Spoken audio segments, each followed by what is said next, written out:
注意看，阿瑟一路跟随老哥往这条小路里面钻，可才跑了不到100米，老哥就如同开挂一般，明明看似只是随手转了一个弯，可当阿瑟跟上查看一番，却发现情况不容乐观。难道摆脱堂堂 ASP 就这么简单？让我们来看看阿瑟究竟会不会当场下班。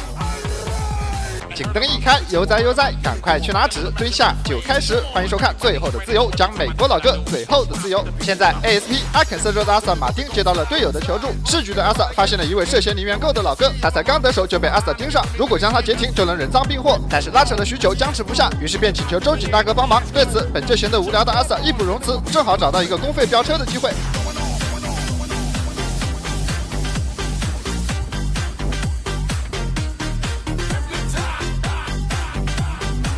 阿瑟正愁跟不上，可从情况来看，老哥好像杀了个回马枪，这波操作倒是帮阿瑟节约了不少时间。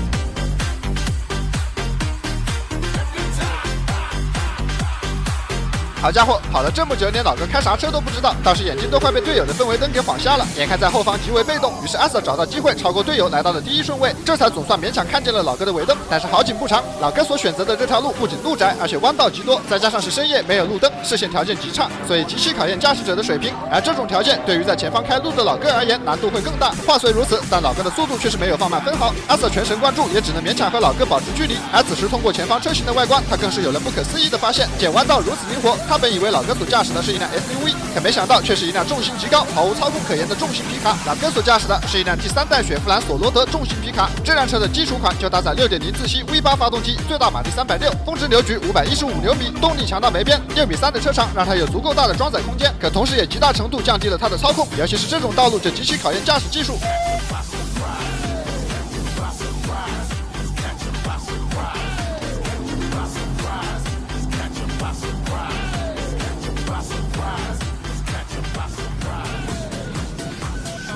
没有想到这么个庞然大物在老哥手上却是显得丝滑无比。虽然每次过弯都能看到极为明显的侧倾，可老哥并没有选择牺牲速度，反而是选择肉身硬扛离心力。从这个连续弯道车身摇摆的姿态来看，这个转弯的速度明显已经是到了车辆的极限。借助这个空档，阿瑟也是第一次离老哥这么近。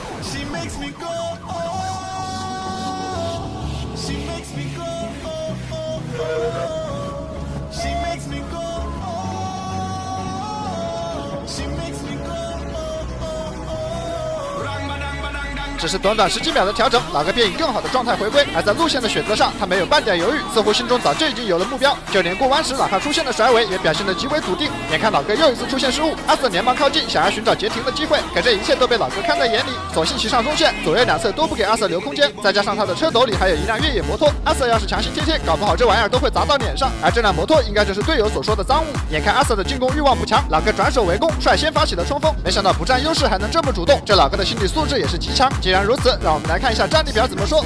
好，原来是位5星巅峰的大佬。这竞技赛是想拿阿瑟做磨刀石，不过能在这条小路用这么快的车速将皮卡开得如此丝滑，老哥的这个技术也是在阿瑟的意料之中。而或许是实力已经暴露，老哥也是彻底不装了。趁着前方没有急弯，车速也是一快再快，哪怕阿瑟驾驶的是轿车，跑起来也极为吃力，甚至还隐隐有被拉开距离的迹象。这突如其来的加速，阿瑟顿时就感觉到情况不妙，难不成要被老哥用一辆皮卡在弯道给拉爆？那阿瑟在局里的面子还要不要？一想到回去可能会被队友嘲笑，阿瑟下定决心，无论如何都不能被老哥给甩掉。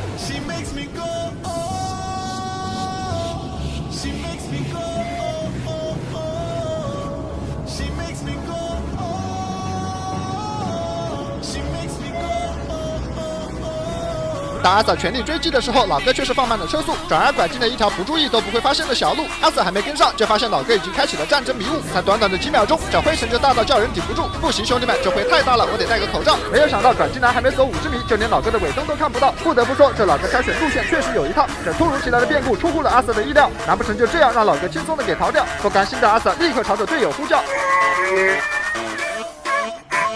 在这漫天黄沙之中，阿瑟终于找到一片空地得以喘息，被这么一熏，眼睛更是干涩到不行。快给阿瑟用一下妙界蒸汽雾化眼部按摩仪，眼睛润的，匹配消星没问题。它能雾化补水和眼袋对着干，大家的好评我都看到了。要想回购，可以在年货节里圈入手犒劳自己，或是送父母都可以，避免新一年被干眼症、青光眼暗算。它集雾化、点阵、按摩、热敷为一体，黑眼圈见的都要靠边站。还升级新一代点阵降噪技术，运行不扰人，放出的水汽多且细密，搭配上热敷，还能促循环，加速泪液分泌。升级的点阵按摩头还会覆盖眼周穴位，连带着按摩眼袋太阳穴，比做眼操更放松。按完头脑都清醒了。一共有5种模式，续航久，做了弧形鼻翼，不压鼻子还遮光，出门带着随身装，冰敷消肿不夸张，连上蓝牙也很夯，一体双扬声器，音质赛过音箱，性价比也比医院雾化香。年货节领券抄底入手，有保价送运险，1年以换代修，送自己、送家人、送朋友，还有礼盒装，喜欢就冲。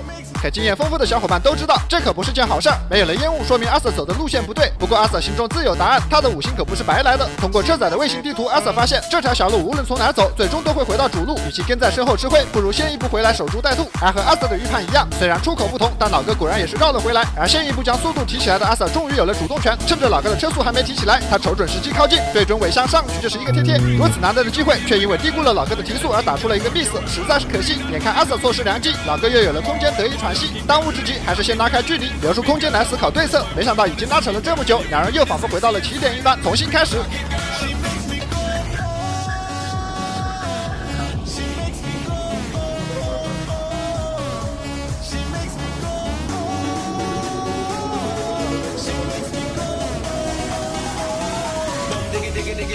当看见老哥再次转入小路时，阿 Sir 心中又有了一股不好的预感。虽说刚才通过地图成功预判老哥的线路，但多少也是有些运气成分在里面的。而对比之下，从老哥刚才的操作和车斗里的越野摩托不难看出来，他10有8九是一个对野外地形非常熟悉的本地人，不然也不会在没有路灯的情况下还能跑出如此车速。不过好在这条路比较好走，跟住老哥不是什么难事儿，甚至习惯一会儿还能上去找机会贴贴。看来阿 Sir 有些多虑了。可话音未落，前方老哥就放慢了车速，这是准备投降还是又有新的花样？阿 Sir 才刚靠近，老哥便给出了答案，又来。在老哥的带领下，又一次走上了这条非铺装道路，这还没完没了了。没办法，来都来了，只能硬着头皮上了。虽说被颠得有点麻，但好在没有刚才那么大的雾，还能通过老哥尾灯的颠簸情况来判断路况。就是可怜的这辆道奇充电器，不仅空滤报销，现在还要被当作拖拉机来开。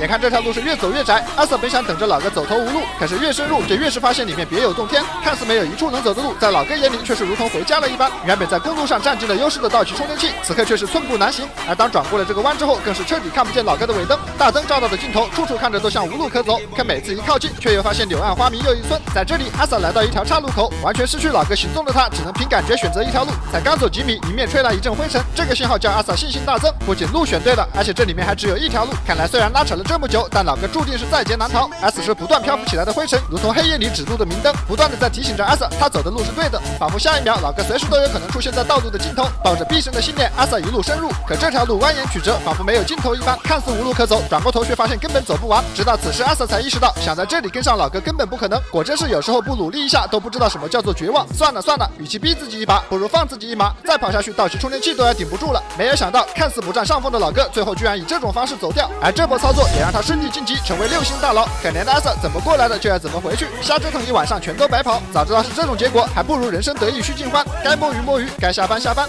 好了，随着老哥成功完成消息，本期的节目到这里也就结束了。在此友情提醒各位，本视频为游戏画面，请千万不要模仿。感谢大家的观看，我是最后的自由，我们有缘再会。